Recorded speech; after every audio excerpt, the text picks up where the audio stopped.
Gordijski čvor s kojim se bore mnogi hrvatski gradovi i nedostatak je mjesta u vrtićima. Ni obećanja o gradnji novih nisu dovoljna da se čvor otpetlja jer ni u postojećim vrtićima nema dovoljno stručnih kadrova. Problem je naravno najizraženiji u gradu Zagrebu gdje pritisak na vrtiće dodatno raste. Samo prošle godine 3180 djece koja su imala uvjete za upis ostalo je neupisano u glavnome gradu. Problem je nedostatak kapaciteta u svakom pogledu, a o tome ćemo razgovarati s našim današnjim gostima. U studiju pozdravljam zagrebačkog pročelnika za obrazovanje, sport i mlade, Luku Juroša. Dobrodošli. Dobar dan i hvala na pozivu. Evo, prvo pitanje. Čuli smo tu brojku od 3000 neupisanih. Bilo je obećanje da će se tijekom zime 500-tinjak njih ipak uspjeti upisati. Je li se to ostvarilo? Ne samo da se ostvarilo, nego taj broj stvarno značajno je manji. Zapravo, taj broj od 3000 je bio preliminarni broj na kraju lipnja. Već tijekom srpnja taj broj se smanjio na 2700.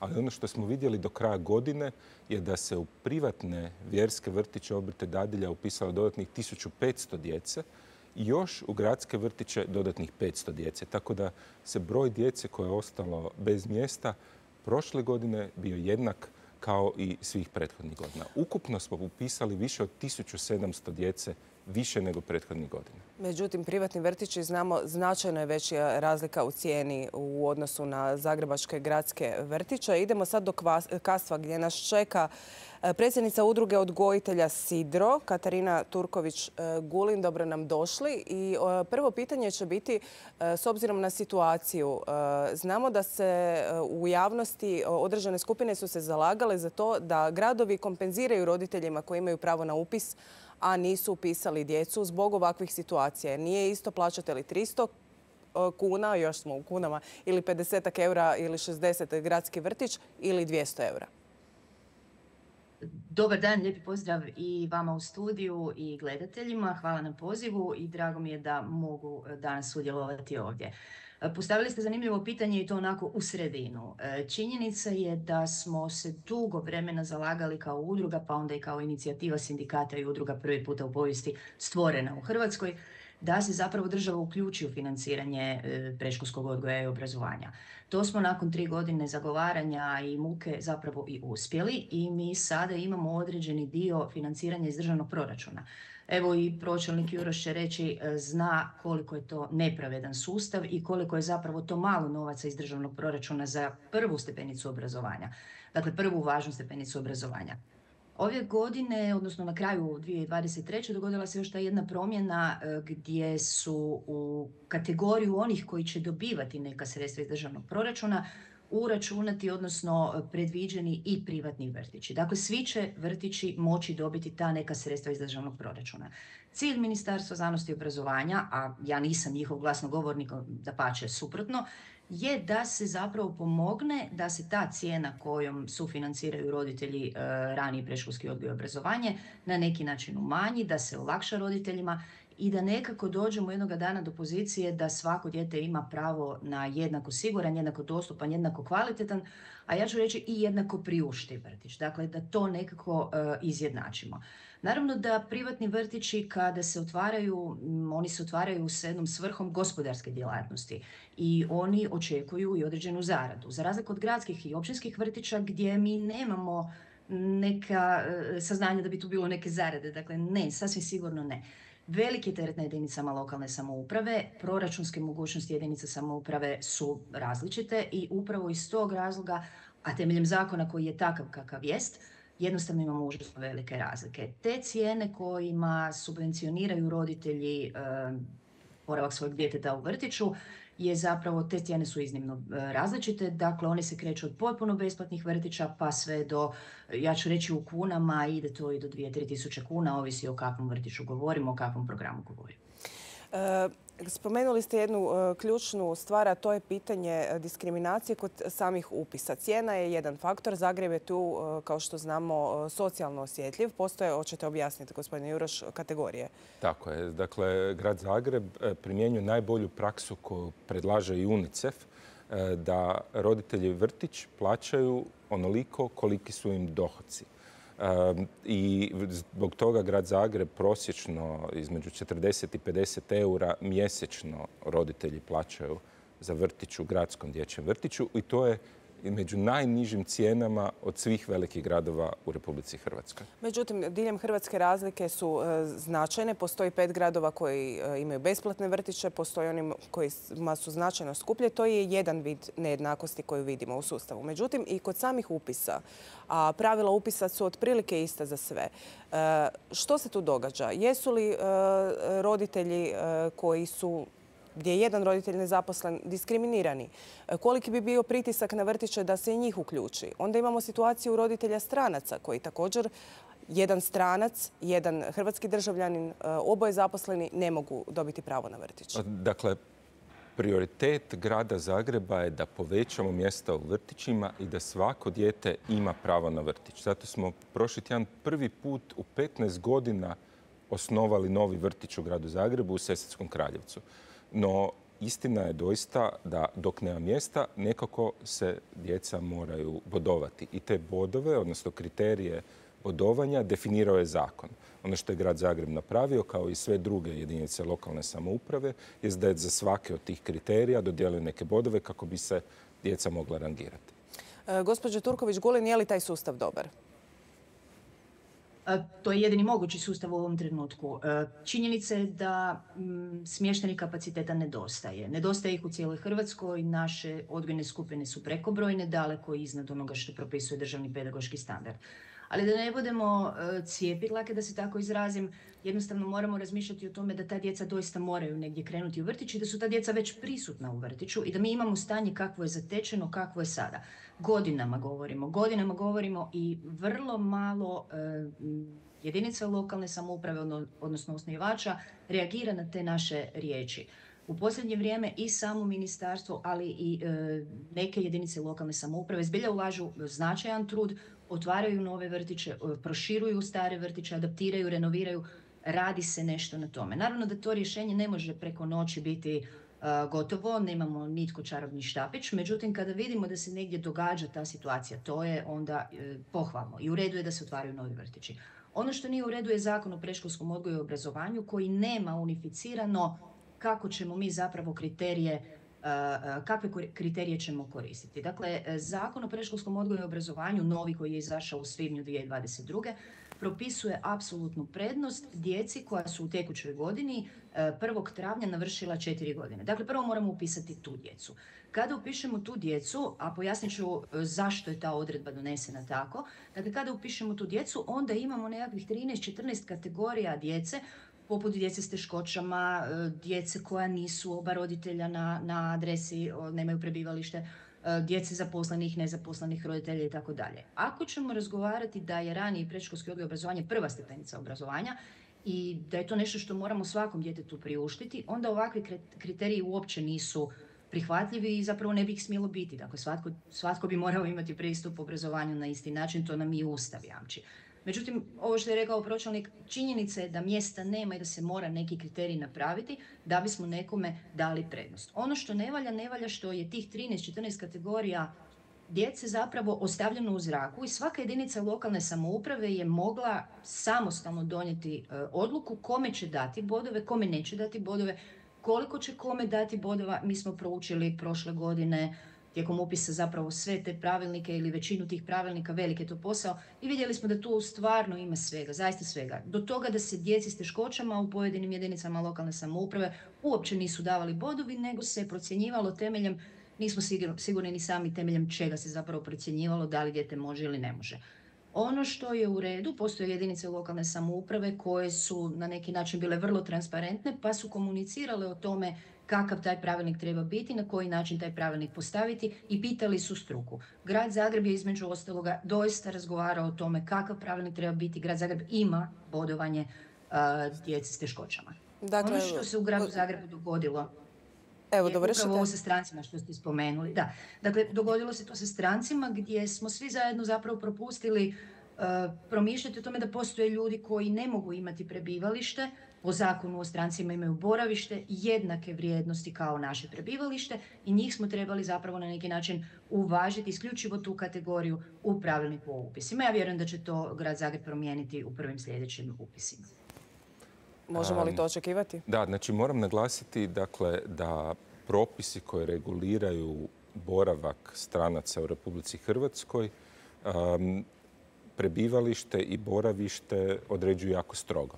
A grad Zagreb mora jednako primjenjivati propise o boravištu i prebivalištu za sve kandidate, bili oni građani i državljani Republike Hrvatske ili stranci.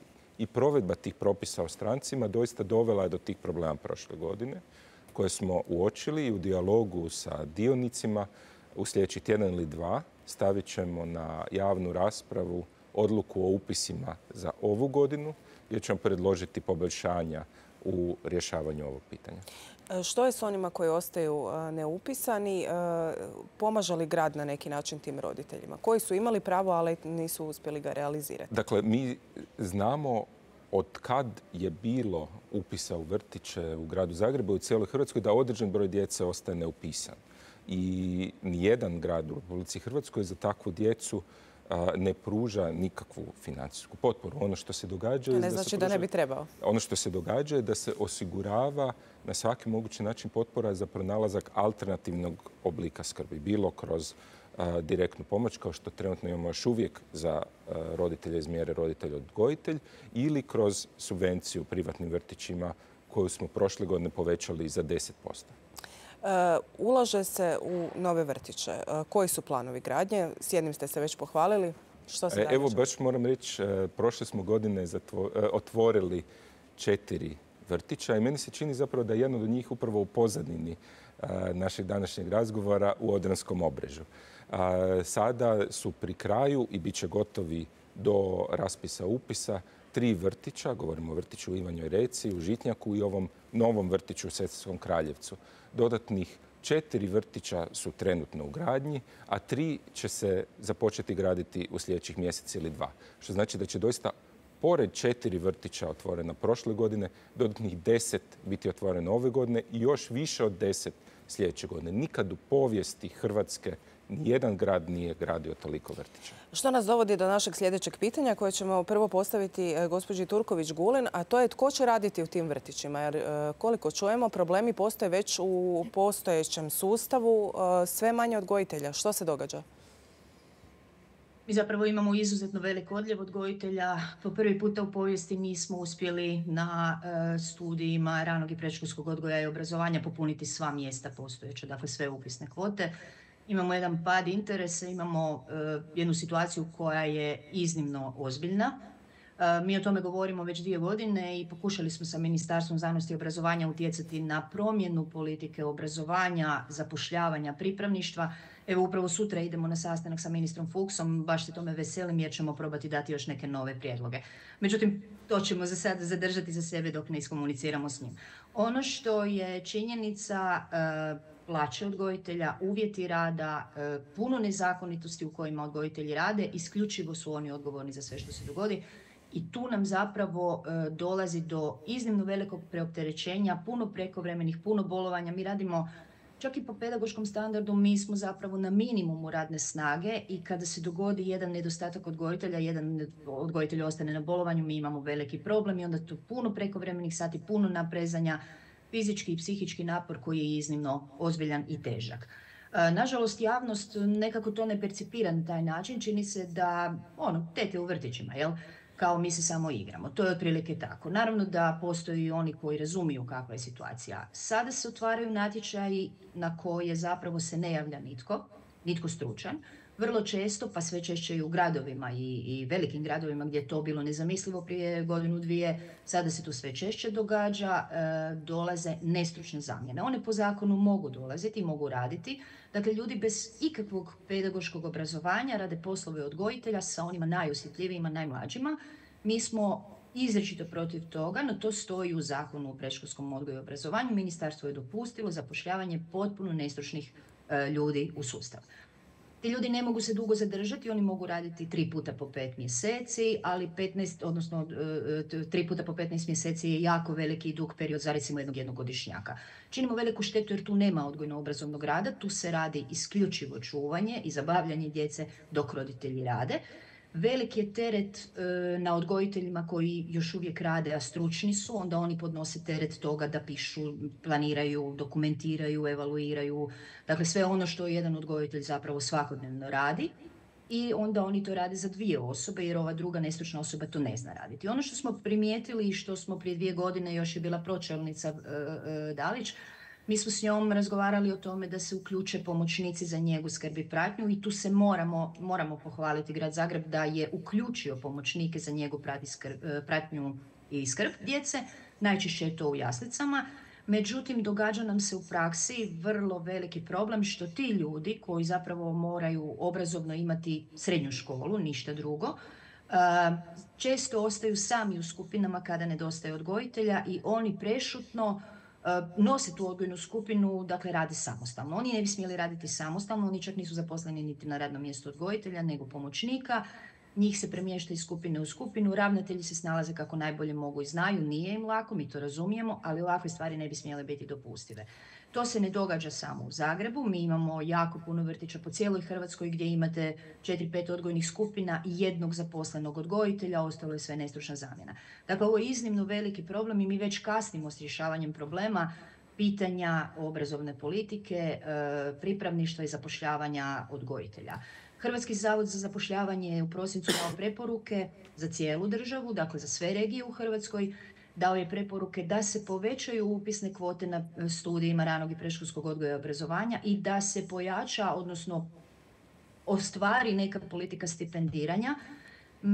Jedino za grad Slavonski Brod nije preporuka takva. Dakle, za sva druga mjesta u Hrvatskoj jasno je da odgojitelja nema, da treba mijenjati obrazovnu politiku i da treba nešto činiti. Problem svakako treba rješavati iz više smjerova. Gospodin Juroš potvrdno klima glavom dok vas sluša. To znači da ste svjesni razmjera problema. Koliko je on izražen u Zagrebu?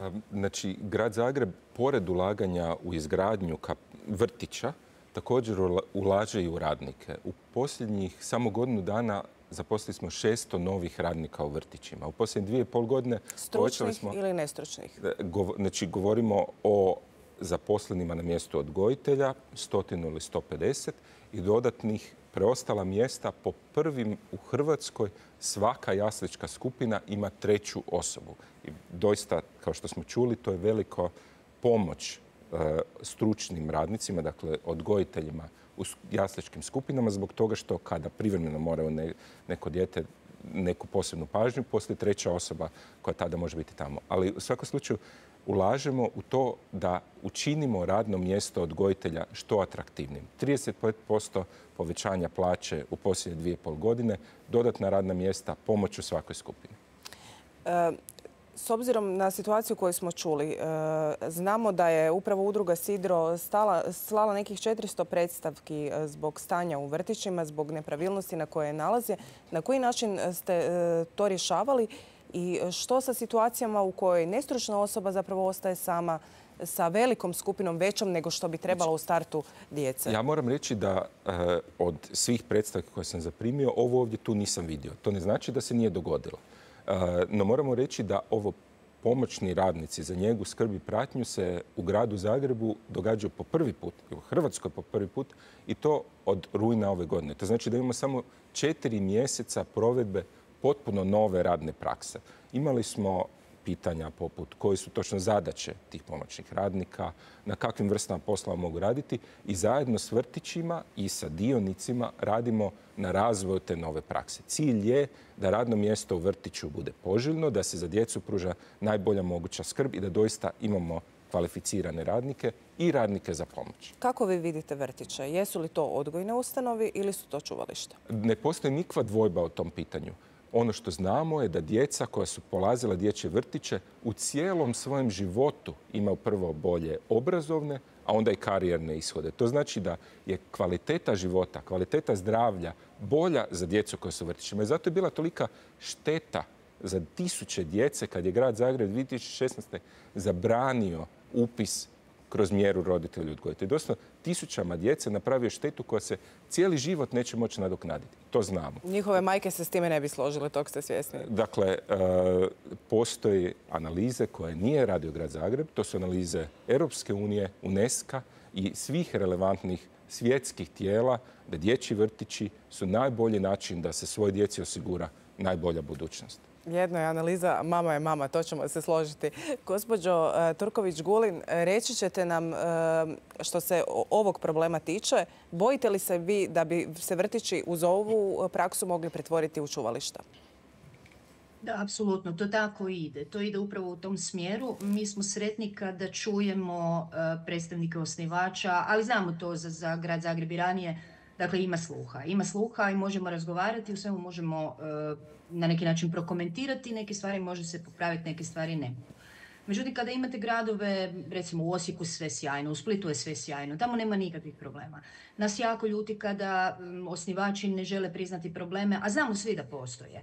Prva i osnovna stavka koju moramo napraviti je priznati da postoje problemi i krenuti ih rješavati. Mi kao udruga smo isključivo partner. Uvijek smo tu da sa stručne strane kažemo što mislimo iz prakse da bi trebalo učiniti i dobro je kad nas netko čuje. Kada nas ne čuje, ja se moram vratiti na ovih 400 podnesaka, dakle to su podnesci koji su u proljeće 2021. Upućeni Ministarstvu znanosti i obrazovanja, odnosno prosvjetnoj inspekciji, iz razloga što je ministar tada tvrdio da državni pedagoški standard zapravo i nije nužno baš poštivati. I to je tvrdio jedno 6 mjeseci, nakon toga smo mi rekli ok, nema druge, upućivao nas je da ako smatramo da nešto nije u redu, da prijavimo prosvjetnoj inspekciji.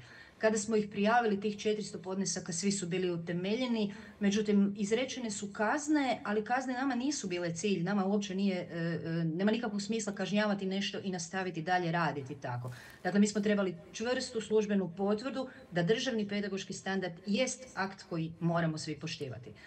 I sada kada to znamo, nema potrebe da sada ponovno šaljemo prosvjetnu inspekciju za iste stvari. Svaka odgojna skupina u Republici Hrvatskoj ima minimalno 1 ili 2 stavke suprotne odredbama državnog pedagoškog standarda. I ako smo toga svi svjesni, onda ćemo zajedno moći raditi na tome da se to promijeni i da se to popravi.